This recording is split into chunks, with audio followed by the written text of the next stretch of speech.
Police film ನೋಡಿದ್ದೀರಾ? ಈ ಥರ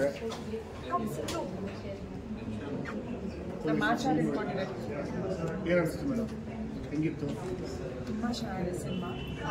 ಫಸ್ಟ್ಲಿ ಚಂಪಾ ಶೆಟ್ಟಿ ಅವ್ರದ್ದು ಮೊದಲನೇ ಸಿನಿಮಾ ಅಮ್ಮಾಚಿ ಅಮ್ಮ ನೆನಪು ಅನ್ನೋಂತ ನಾನು ಕೋವಿಡ್ ಟೈಮಲ್ಲಿ ನೋಡಿದ್ದೆ. ಆಗ ಇವ್ರು ಪರಿಚಯ ಇರಲಿಲ್ಲ, ಬಟ್ ನಂಗೆ ಭಾಳ ಇಷ್ಟಪಟ್ಟು ನೋಡಿದ ಸಿನಿಮಾ ಅದು. ಸುಮ್ಮನೆ ಹಿಂಗೆ ಬ್ರೌಸ್ ಮಾಡ್ತಾ ಸಿಕ್ಕಿ ನೋಡಿದ್ದು, ಬಟ್ ನಂಗೆ ತುಂಬ ಇಷ್ಟ ಆಗಿತ್ತು. ಆ್ಯಂಡ್ ಯಾವ ಒಂದು 2-3 ಜನ ಆ್ಯಕ್ಟರ್ಗೆ ಹುಡುಕಿ ನಾನು ಅವ್ರಿಗೆ ಇನ್ಸ್ಟಾಗ್ರಾಮಲ್ಲಿ ಮೆಸೇಜ್ ಕೂಡ ಮಾಡಿದ್ದೆ. ಅವ್ರು ನೋಡಿದಾರೋ ಇವಾಗ ಗೊತ್ತಿಲ್ಲ, ಬಟ್ ನಂಗೆ ಭಾಳ ಇಷ್ಟ ಆಯಿತು. ಅದಾದಮೇಲೆ ನನಗೆ ಗೊತ್ತಾಗಿದ್ದು ಅವ್ರ ಮಗಳು ಮತ್ತು ನಾನು ಒಂದೇ ಡಾನ್ಸ್ ಕ್ಲಾಸಿಗೆ ಹೋಗೋದು. ಅವಾಗಿಂದ ಚಂಪಾ ಶೆಟ್ಟಿ ಅವರ ಪರಿಚಯ ಶುರುವಾಗಿತ್ತು. ಸೊ ಈ ಸಿನಿಮಾ ಅಕ್ಷತಾ ಅವರು ಅದ್ಭುತವಾಗಿ ಆ್ಯಕ್ಟ್ ಮಾಡಿದ್ದಾರೆ. ಆ್ಯಂಡ್ ನನಗನ್ಸಿದ್ದು ಸುಮಾರಷ್ಟು ಲೇಯರ್ಸ್ ಇದೆ. ಒಂದು ಸಿಂಪಲ್ ಕೋಳಿ ಹೆಸರು ಅಂದರೆ ಕರಿ ಅನ್ನೋದು ನನಗೆ ಇದರಿಂದನೇ ಗೊತ್ತಾಗಿದ್ದು.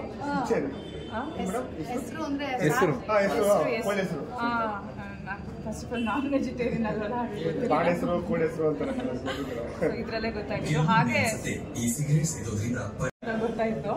ಬಟ್ ಒಂದು ಸಿಂಪಲ್ ಸಬ್ಜೆಕ್ಟ್ ಇಟ್ಕೊಂಡು ಅವ್ರು ಅದರಲ್ಲಿರೋಂಥ ಲೇಯರ್ಸ್ ನನಗೆ ಭಾಳ ಇಷ್ಟ ಆಯಿತು. ಒಂದು ಶಾರ್ಟ್ ಎಸ್ಪೆಷಲಿ ಅವಳ ಮಗಳು ಏನೋ ಹಿಪ್ ತರಕ್ಕೇನೋ ಹೋದಾಗ ಆ ಹುಡುಗಿ ಅವ್ರ ಅಪ್ಪನ ಗಾಡಿನಲ್ಲಿ ಕುತ್ಕೊಂಡು ಕರ್ಕೊಂಡು ಹೋಗೋದು. ಅಂದರೆ ಸಣ್ಣ ಸಣ್ಣ ಸೂಕ್ಷ್ಮವಾದ ವಿಚಾರ. ಅವಳಿಗೆ ಅವಳ ತಂದೆ ಅಷ್ಟು ರೆಸ್ಪಾನ್ಸಿಬಲ್ ಆಗಿ ಮನೆಯಲ್ಲಿಲ್ಲ, ಕರ್ತವ್ಯ ನಿಷ್ಠೆಯಿಂದ ಇಲ್ಲ, ಜವಾಬ್ದಾರಿ ತಗೊಳ್ತಿಲ್ಲ. ಅದೆಲ್ಲದನ್ನೂ ಒಂದು ಹೆಣ್ಮಗಳು ಮನೆಯನ್ನು ನಡೆಸೋದು ಎಷ್ಟು ಕಷ್ಟ ಇದೆ, ಜೊತೆಯಲ್ಲಿ ಆ ಎಮೋಷನಲ್ ಸೈಡ್ ಇರೋವಂಥದ್ದು, ಅಮ್ಮ ಮಗಳ ಬಾಂಧವ್ಯ ಸೂಪರಾಗಿ ಆ್ಯಕ್ಟ್ ಮಾಡಿದೆ.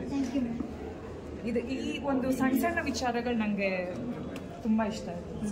ಆಮೇಲೆ ಒಂಟಿ ಮಹಿಳೆ ಸಂಪಾದನೆಗೆ ನಾನಾ ರೀತಿಯಲ್ಲಿ ಆ ಸಿನಿಮಾನಲ್ಲಿ ನೋಡಿದಾಗ ಬೇರೆ ಎಲ್ಲೋ ದಾರಿ ತಪ್ಪೋದು ಅಂತ ಸ್ಟ್ಯಾಂಡ್